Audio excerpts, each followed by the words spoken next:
How to sync Google or Gmail Notes to iPhone. To get started, first of all go ahead and open up the Settings application on your phone. On this page, scroll down to the end and tap on Apps. Scroll down the list and tap on Mail. From here, you can add or remove accounts, manage Siri and search, and customize how your mail appears. Then, go to Mail Accounts.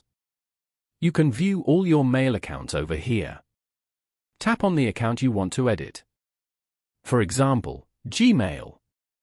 Here, turn on the Notes switch as shown to enable syncing. And then, tap on Login to log into your Google account. In order to enable syncing notes, you must log into Google and enable it with Google first. You can also sync the other tools like Contacts, Mail and Calendars if you want.